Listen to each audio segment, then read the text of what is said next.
ko'p mahmadanalik qilma degan jumlani eshitgansizlar. Buni nima deb tushunadi odamlar? Kamsitishib tushunadi, to'g'rimi? Mahmadana yomon odam hisoblanadi, to'g'rimi? Asli nima degani mahmadona degani? Bizni tariximizni o'qisangiz, Muhammad dono degan. Sen Muhammad dononi gapini gapiraverma degan. Ateistlarning maqoli bu. Qo'yasizmi? Muhammad donolik qilaverma menga, payg'ambarning gapini gapiraverma menga, qo'y oxiratda degan gapdan kelib chiqqan. Hozir ham bor 4-5 ta balogirlar chiqib olib, hammani kimni bo'lsa oqlab berib, boshqa odamlarni qoralashyapti-yu, xuddi shuni Lenin qilgan. Nimaga KFC dunyoda 40 ming sho'baga ega? 40 ming dona sho'basi bor, adashmasam shunaqa atrofda. 30 ming, 40 ming atrofida. Nimaga bunaqa desa, uni tashkil qilgan odam, nimani o'ylagan? Faqat ovqat ishidan qilish emas. Odamlar bugungi kunda ishlar tezlashib, jaddallashib ketayotganligi uchun ularning vaqtini tejasim kerak degan. KFC'ga kiring, soatingizga qarang. Buyurtmani bering. 5 minutda tayyor bo'ladi. 5 minutda haqiqiy ishlagani, siz buyurtmani berasiz, 5 minutda ovqat chiqadi. Tasavvur qiling. Rasa borsa siz 5 minut yoki 7 minutda yeb olasiz. 12 minutmi? Yana 2 minut, 3 minut tishingizni kavlab o'tirarsiz. 15 minutda bo'lib chiqib ketasiz. Bizda o'zbek hozir osh qilsak nima qilamiz? Bozorga shu sabzi olib kel, kartoshkadan ol, piyozni to'rg'a, guruch yaxshini topib kel, go'shtni olib kel, o'tir, choyxona hamma o'tiradi, bir kun ketdi shunga. Faqat osh pishguncha valdir shuddir o'tib ketamiz. Nimadir o'ylab topishimiz kerak. U nima ekan u? Mijozning ehtiyoji.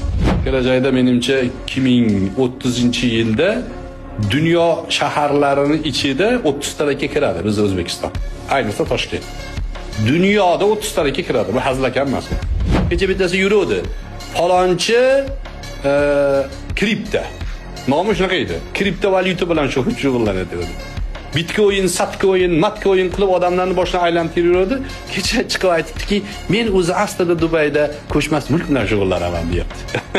Mashennik yaramas. Mashennik aksariyati. Bunaqalar juda ko'payib ketgan. Nimaga? Talab ko'p. Talab ko'p. Doktorlar bemorlarni mijoz deb qarayapti. Tijoratning birinchi oltin qoidasiga amal qilmayapti. Birinchi doktorlar qilish kerak edi amal. Nima? Uni ehtiyojini qondirish kerak edi. Vazifasi uni bemorligini tuzatish kerak edi. Tuzatgandan keyin unga pulni berardi shundoq. Yo'q, u kasal bo'lsa ham, to'g'ri ma'noda tuzalsa ham, unga 4 ta aptekadan dori yozyapti-da. Elon Musk ochiqcha aytgan. Meni maqsadim pul emas. Meni maqsadim odamlar nimaga muhtoj shuni qidirib topish deydi. Topgandan keyin o'sha ehtiyojiga narsani beraman, zotan pulni beradi u deydi. To'g'rimi? Insonlar nimaga muhtoj hozir? Energiyaga muhtoj, ha? Energiyani quyoshdan olib beryapti. Topdi u. Biz topishimiz kerak emasmidi? Ha, vashamsi va duhaha. Qur'onda quyoshga Alloh qasam ichib qo'yibdi. Nimaga qasam ichyapti? O musulmon quyoshni yaxshilab o'rgan. Juda katta narsa bor quyoshda degan edi u. Juda ko'p joyda odamlar tijoratga bizda o'sha dinini qo'shishga harakat qiladi. Musulmonman, Allohu akbar, alhamdulillah, mashalloh deb oladi. Bu yog'i mashalloh bo'yatdi o'zi. Oldi berdi. Yo'q, uni qo'shmaslik kerak. Albatta blogerlar chiqyapti. Biz Alloh uchun yordam beramiz deydi. YouTube monetizatsiyani yoqib qo'yganlar. Shaqqillar yotibdi, 500 ming prosmotrga 500 ming dollar pul keladi. Mashalloh, Allohu akbar degan odamdan qo'rqib qolindi hozir. Tijoriy maydonda. Nimaga? U sohasini mukammal qilmagani uchun bu tomondan odamning hissiyotiga urg'u bermoqchi bo'ladi. Iqtisod qanaqa fan?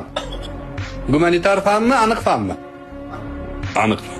Aniq fan bo'lgandan keyin mashalloh inshaalloh o'tmaydi. 2 karra 2 ni Allohu akbar desidan to'rt bo'lib turaveradi. 5 bo'lib qolmaydi-ku. 2 karra 2 ni qanday qilsa, nima qilib aylantirsa ham to'rt bo'lishligiga qarab yurish kerak. Mashalloh, inshaalloh bizning iymonimiz uni dinga, tijoratga sotib olib bo'lmaydi. Payg'ambar alayhissalom aytadilarki, qiyomatga yaqin ishonchli odam falonchi deb qo'l bilan ishora qilinadigan darajada odamlar kamayib ketadi deganlar. ishonchlilik faxrlanadigan narsaga aylanib qoladi yani.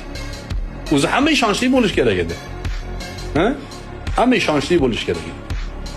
Men ham falon narsa qilib yorardim. Ba'zi ayollar eriga aytar ekan, mana indamay yashayapman, xiyonat qilib yorsa nima qilardingiz deydi. Xiyonat qilib yorishingni nima u o'rtaga, ya'ni sen joker qilib ishlatyapsan. Demak, uni qalbida nimadir bor uni. Bu yomon narsa. Halol bo'lish vazifamiz edi.